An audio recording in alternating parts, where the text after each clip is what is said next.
What's up, everybody? So if you watched yesterday's video, and if you haven't checked out yesterday's video, maybe check out that video before you continue watching this one. We kind of just hit the tip of the iceberg on the topic of wheel offset. So I kind of wanted to let you guys know on the last video just what wheel offset was and what a high or low offset wheel meant. But now in today's video, I want to take it one step further and get into what a positive or a negative offset means. And how that can affect your wheel choice on your vehicle. Okay, so what I want to get into first, and you'll have to excuse me because I'm not a complete artist, but hopefully I can illustrate what we're talking about. So if you have a wheel, right, and every single wheel manufacturer and also the car manufacturer is going to have a different offset from the factory. And what happens is if you take your wheel, so if this is a wheel, for example, if it's a zero offset, if the offset of the wheel is 0, that means that the hub where it bolts to the actual car is directly in the middle. So if it has a 0 offset, that means that the hub is dead center in the middle of that wheel. So it's the same distance from either side of the wheel to the middle of the hub, and that would be a 0 offset.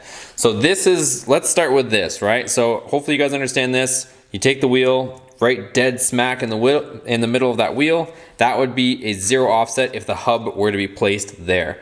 So next, we'll move on to a positive offset. So a positive offset, and we'll do a little bit bigger here.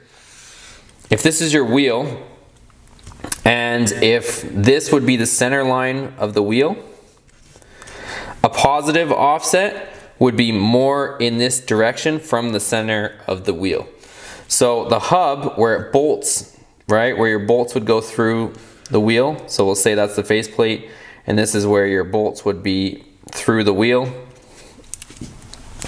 This would be a positive offset.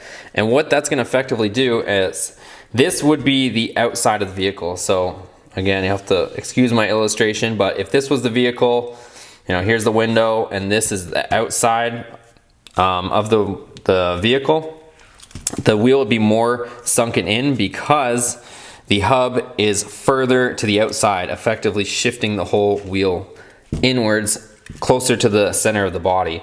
So your axle would be here, right? This would be your diff, your axle is coming across. This wheel is going to be closer to the middle of the vehicle if it has a positive offset. And the next one is going to be a negative offset. So if we take our same example, here's a wheel, and this is the center line of that wheel. A negative offset is going to be in this direction. Again, following our same, principle of this is the outside of the vehicle. So if our vehicle body line runs like this, our axle is here, running across, the hub would be this way. So your bolts are still going to go this way, but you can see that it's shoving the wheel further to the outside body line of the vehicle or even past the body line. So depending on how far negative the offset is, that's going to depend how far the wheel is going to poke out from the exterior of the vehicle. So you'll see some guys, they'll actually have such a negative offset that if this is the body line, their wheel will be sticking out way past the body line, right? And their tire will be here. Again, I'm not an artist, but I'm just trying to explain, what's going on here. So you'll see that their wheels, they'll have negative offset wheels, and they'll stick out way past the actual body line. So hopefully that clears things up. Again, 0 offset is if the hub of the wheel is in the absolute center of the wheel. Positive offset is if the hub is pushing or is a little bit further away from the center line of the vehicle. So it's going to effectively sink the wheel in on the body line, closer to the middle, maybe your differential if we want to use that as a reference point. And negative is going to be making the wheel stick out from the vehicle. So let me show you exactly what I mean on the car. So these replica 24-inch Hellcat wheels have a plus 18 offset.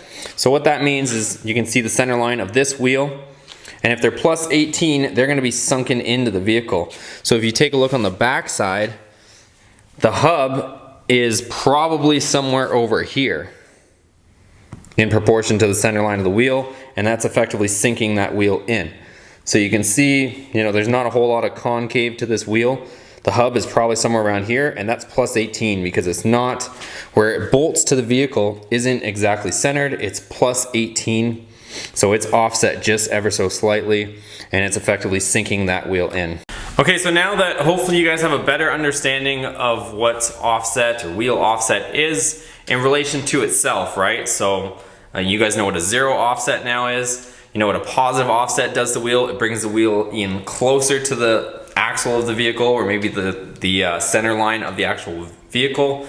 And if you have a negative offset, it's gonna tend to bring the wheel away from the vehicle. With all that being said, I hope I'm not confusing you guys, but a vehicle manufacturer, whether it's Ram or, you know, Hyundai or Honda, it doesn't matter who, they design their vehicle with a certain offset in mind. So even the wheels that I just showed you, those 24-inch Hellcat wheels, even though they're not a negative offset, they still poke out from the side of the vehicle. So they still sit past the body line of the vehicle because that vehicle was designed, I don't know, I can't quote exactly, but I think it's around a plus 36 is what the stock wheels are, somewhere around there, around plus 30, or don't quote me, but somewhere around there where that they've designed the vehicle so that wheel is flush or even sunken in on the body line. But that plus 18 is a little bit lower offset than what the vehicle was designed, so it actually sticks out past the fender line. So you don't necessarily have to have a negative offset for the wheel to sit out past the body line, but it just depends on which vehicle you have and what the offset is stock. So if you guys are doing or trying to choose your wheel choices, always look up what the offset of your vehicle is from the factory. So take a look at what the offset of the wheels are from the factory and work your numbers based on that. So if it's normally a plus 40 offset, check the wheels that you're thinking of buying, because if they're like a zero offset, that means they're gonna be sticking out that much more. So just something to consider. I hope this cleared it up. This will be part 2 of this. If you guys have any questions, be sure to ask them in the comment section below. I'll do my best to answer it. Hopefully this clears it up. I know it's a very confusing subject because, not only the offset, but then you get into wheel width and the barrel of the actual wheel starts, widening and affecting different parameters. So, but the offset should hopefully be clarified for you guys. Let me know if you have any questions. Let me know if I should clarify it further, and we'll go from there. But if you guys like this video, make sure you give it a thumbs up. Thanks so much for watching, guys, and we'll see you on the next video. Take care.